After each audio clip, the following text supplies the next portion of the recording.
Okay, I'm here in Beijing in a bike shop to talk about bicycles with Leo Horn, who is an environmental economist. And Leo is just started riding an electric bicycle. That's right. And we're going to talk about, well, we got a bike going right by here. We're going to be talking about bicycles and Beijing very briefly. Leo, let's walk into the bike shop into a quiet corner. What is the state of play of bikes in Beijing right now? If you compare it to Paris, if you compare it to London? Well, if you compare it to Paris and London, it's there's much more road space for bicycles in Beijing. But it's a bit of a misleading comparison, because if you compare with Beijing 10 years ago, for example, the trend is very much towards less and less space for bicycles on roads, and for the experience for cyclists is more and more difficult for cyclists in Beijing to get around, and it's less and less of an attractive option. It's more and more dangerous because the roads are getting crowded over with cars, and in fact, until very recently, the law, in fact, protected motorists against cyclists, so that if you got run down by a car, as a cyclist, you were automatically at fault. And, as a cyclist, you were at fault if you're run down by a car. Yeah, and pedestrians the same. The law protected motorists against pedestrians and cyclists until very recently. And that was what else did we learn? If we come over here to the section over here with all the lamps and all the sort of so-called safety equipment, what did we learn today in the safety equipment part of this shop here? Which is, what is the shop we're in? We're in the giant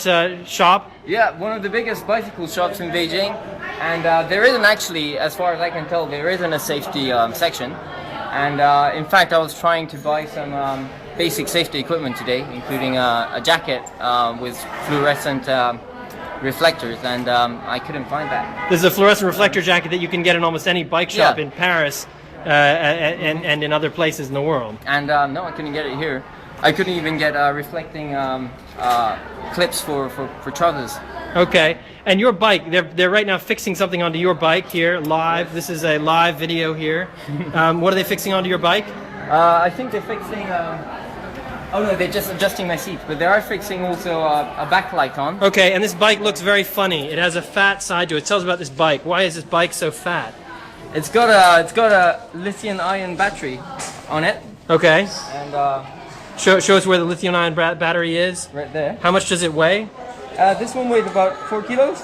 4 kilos, and you charge that how often? Every night. So I use it every day to commute to work, and I've only just bought it. So you charge it overnight. You plug it in here. You take the battery off. You lift the seat off. You take your battery off, and you take it back home and you charge it. You can also charge it in the parking lot at the Kerry Center where I work, in the office building. Increasingly, the garages are offering power slots. As they're actually going to do in London, they're going to offer power outlets for people with electrified vehicles, so that you can just plug in. And there's two kinds of batteries people can buy here in Beijing. One is the lithium batteries you have, and the others are? It's lead acid, and that's a predominant type of battery that you can get in Beijing. And lead acid is lithium ion. These are new generation. They're just coming into the market, and the reason they're coming into the market is because there's increasing demand for. There's increasing awareness of the environmental problems related to lead acid, which there's no proper disposal means for lead acid. Let's talk a little bit about bicycling etiquette. I'm just new to Beijing here. Etiquette. I've learned that along every road there's a very nice bicycle lane. And if you're going the wrong way in the bicycle lane, I learned to my near